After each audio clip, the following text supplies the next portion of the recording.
main goal of the Spanish cooperation in the Philippines is to contribute to poverty alleviation in the country. This is our main objective, this is our main concern. In order to do that, we need to focus on certain geographical areas and on specific priority sectors.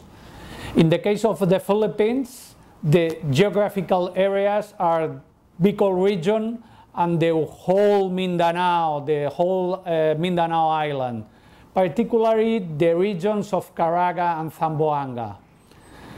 This way we can have more impact and be more efficient in achieving our goals. Of course, we have identified these areas in partnership with the Philippine authorities.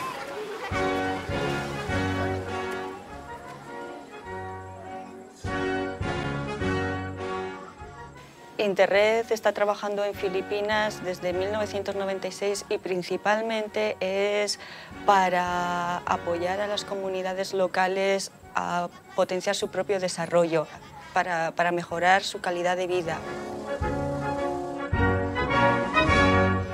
We have been concentrated in three main sectors. First one, good governance. Second, social services, particularly health. And the third one, support to the peace process.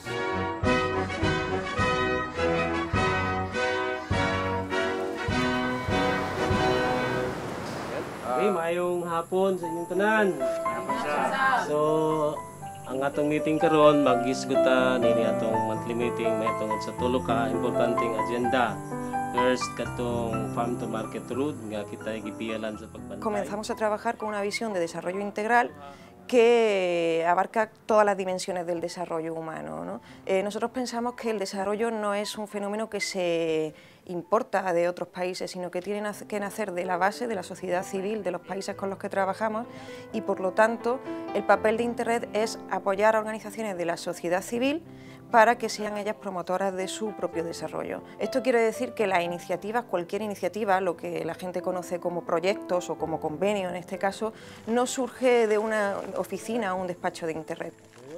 So mayang buntag sa tanan, so aniya kami karon para pananaw kini.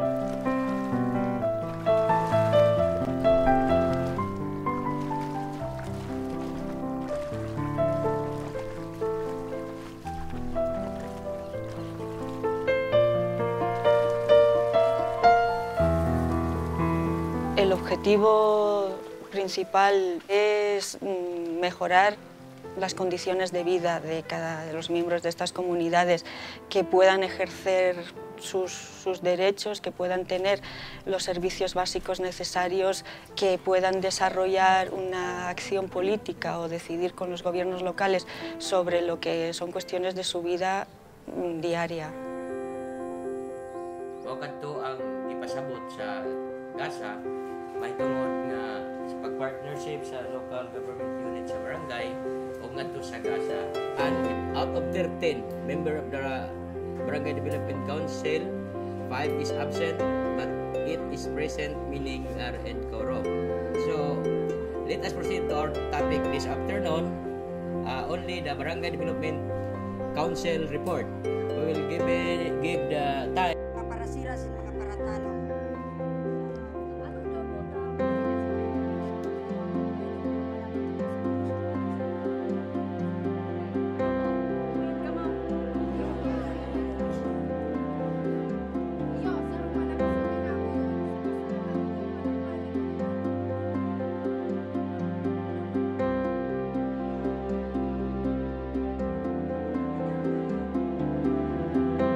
Sustainability is a crucial issue in development.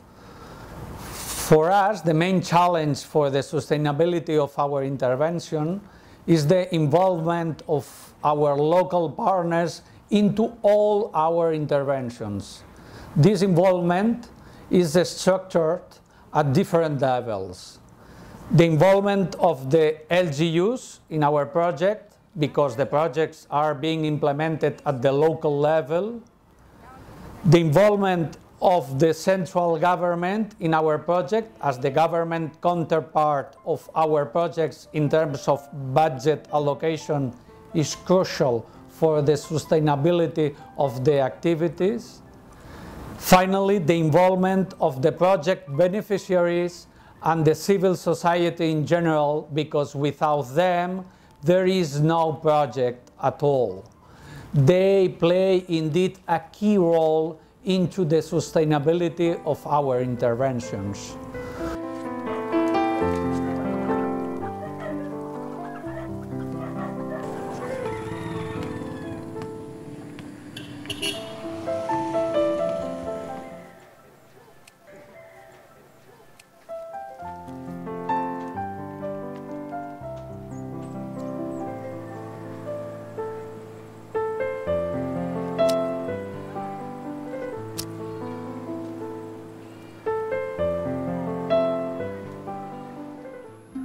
The one that the problems in environment in Barangay Tambis, as if you look at the surrounding of Barangay Tambis, their rivers are polluted, being contaminated by laterites, considering that Barangay Tambis is a mining area for a decade of time.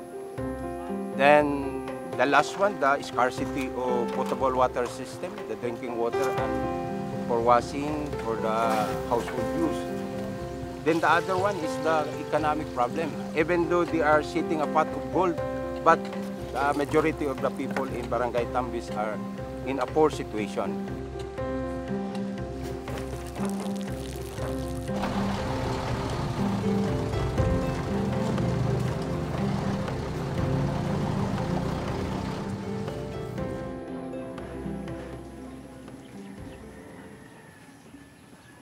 Our purpose of our project is all about the collecting of the waste materials like garbage, because as we collect the waste materials like garbage, it can minimize the garbage problem in our environment that can cause the different kind of disaster or destruction here in the environment. We are involved in waste segregation so that we can separate the garbage according to their characteristics, whether it is a biodegradable. For the biodegradable garbage, this garbage can be composed, and after decomposed, it can be used in an organic fertilizer. It can give an additional income for us, for the financial assistance for us like scholar. Ibig sabihin yan ay pipili kayo ng module yung gusto nyo, that is your review. Para pig-aram lang na tutuhan mo sa module na ito. Okay. Kaya bubuksan ninyo yung module na, ay, di nga ako tatao. Ngayon, dito tayo. 90 to 95% of the pupils are in school. Pupils at the age of 5 are already in school.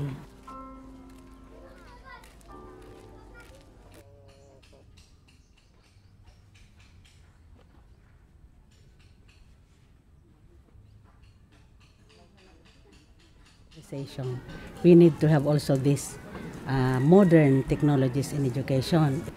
But in our place, we don't have that in school. In our case, we usually have in-service trainings for the teachers, old and new. Some schools have also this LCD. And also books. Buildings are good.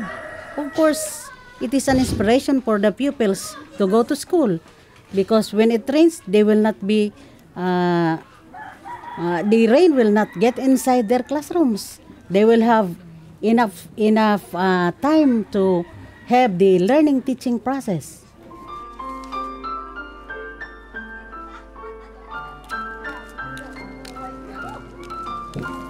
Normal o bako, anong mani ang namamas ang manay? Yun nga, pag nag-ihi ako daw, nagkulog-kulog na, so berta. May dugo.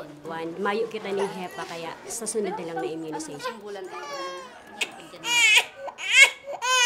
Palit ako tambal na try mo sa sol. Pila mo.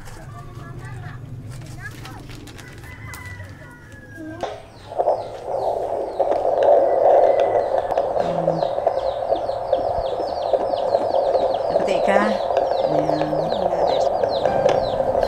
kabuok dil ang atong mga pila ba ang atong malnourished nga mga kabataan dil? Tay 15 ka mga bata nga severely malnourished nga atong hatagan og supplementary feeding. Okay. Mayong buntag sa tanan.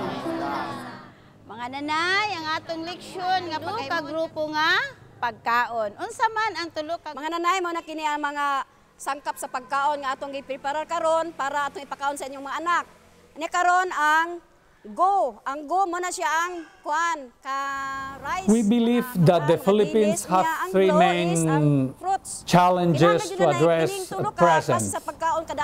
First one, fight against poverty. The second one, natural disaster preventions and response. The third one, support to the peace process. But please, let me explain briefly about them. Fight against poverty, according to the official data, it's a real priority.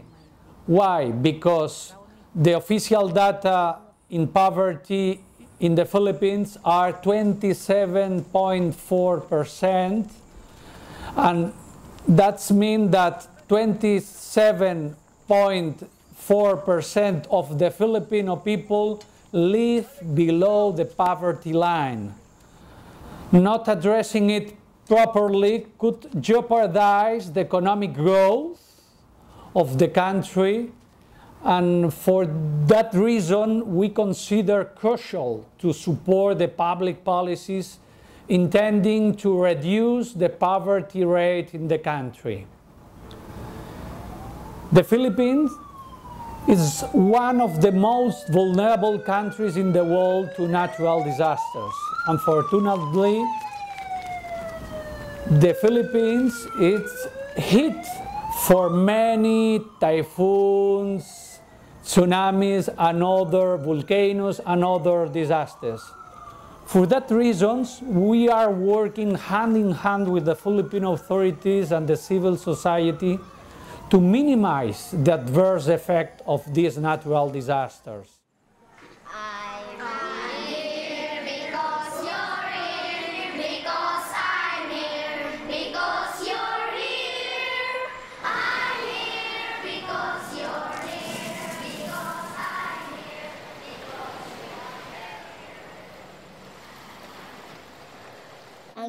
Desde hace aproximadamente un año y medio hemos venido desarrollando una serie de indicadores que nos permiten medir qué grado de apropiación están teniendo las organizaciones locales. Entonces tenemos muchos indicadores que nos hacen ver que las municipalidades están de alguna manera empoderándose, están adquiriendo la conciencia de cuáles son las responsabilidades que tienen en el desarrollo municipal o en el desarrollo local, apropiándose de programas como pueden ser los programas de salud, los programas educativos, la capacitación de formadores técnicos agrícolas, el cuidado del medio ambiente, o sea, una serie de ítems que nos hacen ver que más allá de cuánto dure la presencia de InteRed en ese lugar, los procesos de desarrollo van a ser sostenibles y se van a mantener a largo plazo.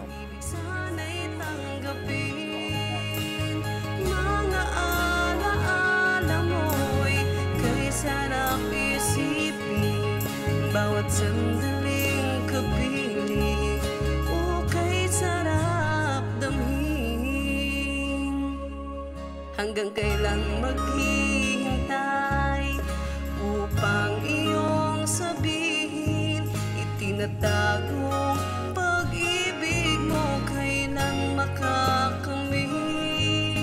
Huwag kang mag-alala, ikaw lang ang iibigin. Iniingat ang pag-ibig, tanging alay sa iyo.